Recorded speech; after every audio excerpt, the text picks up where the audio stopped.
Pakilala ko sa inyo ako dahil si Technomarine ang fan, si Sergeant at Arms Diri. Salamat ko nga, ako nag-expect nga, kanabi daw, limo ko ninyo nga sa nag-preserve daw. Ako nag-expect nga, ginani dahil nga maabtan dahil sa fan, kayo sa Ginoo sa ato, matagusan na ito.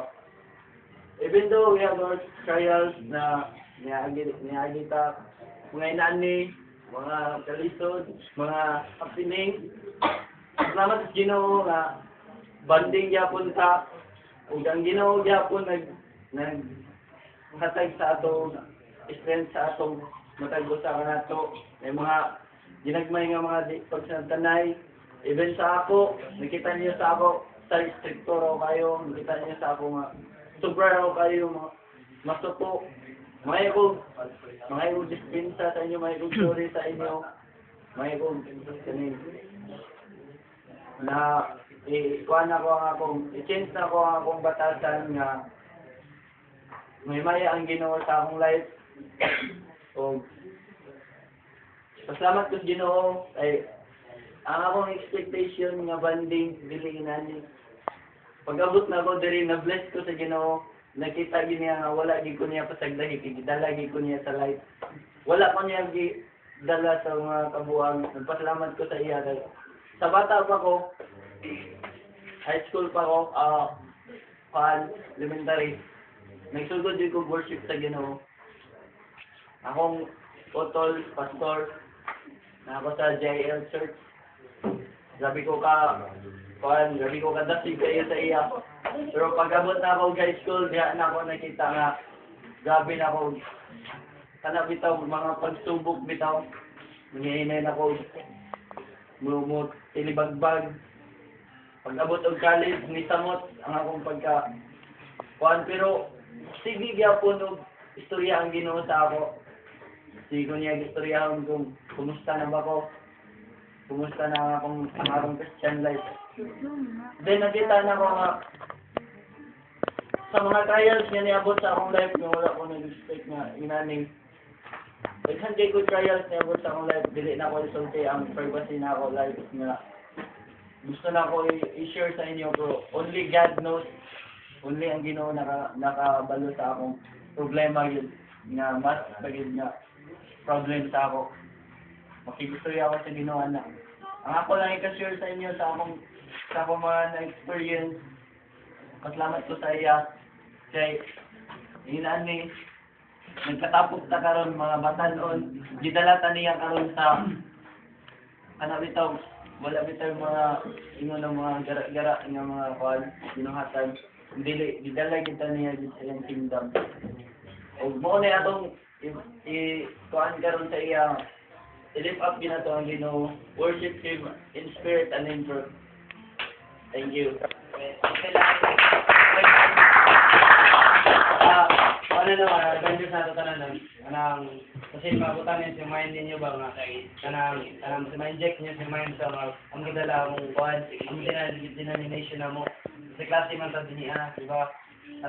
Actually, sultihan ka mo sa bangka lang, wala may nagdala o kanang religion nga, para lang maatong mo dito. Ang amo lang gusto lang na ma-impart, ang amo na nabaluan, we don't care kung asa mo padulo, asa mo gusto makangawa, asa mo gusto makomfort mo.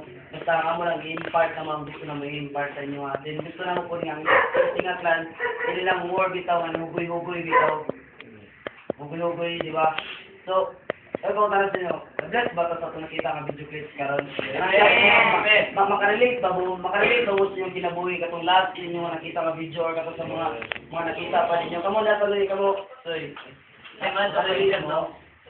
So, kanin kita siya, kanin siya, gibuhat niya siya ng mga video clips para niya sa itong tanan, dili para lang kay pinili lang, dili kay para na sa mong simbahan, para lang si kay na, para sa kita sa TikTok, sa asang simbahan, kundi para din sa mga tao, gusto ka confrontation ito nga, mismo silang kasing-kasing ito, blanco. So, before ka mag-end ka na, may gusto dito, ipakita ka, last video dito ka ng,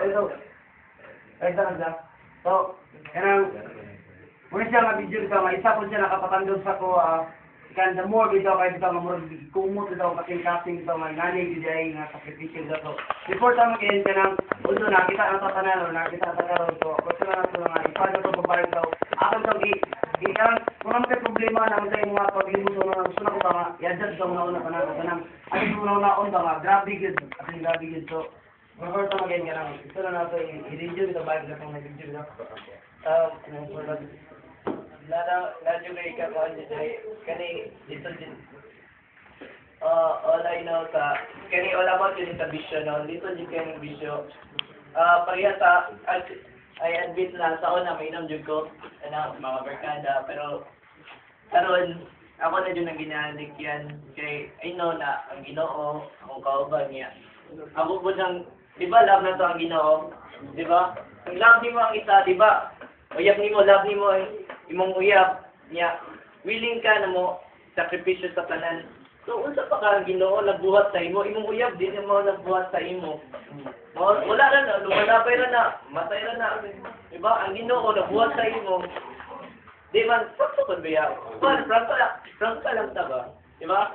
So, akong ginadatig ang petong na ibisyo. Pwede man nato siya hinahinayan lang. Wala ko yung karon dayon pero i-put in your mind, in your heart na karon na mga oras itawag ko sa Ginoo. Ang Ginoo nagmahal ka na ako 100% niya. Kung tagamit na ako sa iya, hindi na ako kuha na. Hindi na ako magpadala ng mga bisyo. Di ba, timanin niyo mo, pait lagi ng mga sigarilyo. Or something na may yung mga changes gani, na yung mga sigarilyo na yung mga other na activity sa inyo ba? Activity na inyong ginabisihan, di na mo mabisi. So akong gikuan ang tanan na karon no spring na. As ako gi-offer ng clip, pwede po na to makuan man mo kanta man sa magkuan man si may mga kanta or kinsay makapalo sa kanta mo apay pud kanta niya ipang feel na to mga mata dapat na to iniltulan gani hinultulan to mga sala. Pasalamat ta usay gibuhat sa Ginoo karon adlaw. Usay gibuhat sa Ginoo karon ang tuig. So may nangadawat na ako, di ba? Dapat na nato wala atong i-surrender. Di ta mauwaw. Mauwaw ta nila. Di ta mauwaw. Kay ang atong Ginoo may atong ialagaran. Ito sa tanan diri. So, willing ba ta man atong buhaton ron i-surrender na to tanan. Atong isulti diya sa Ginoo. Di ta mauwaw. Buluhod ba ta? Or mahila mo. Ito atong buhaton. So, akong kuha na i-up ng suba. Sige. Save ano dere. Aliw sa tanan.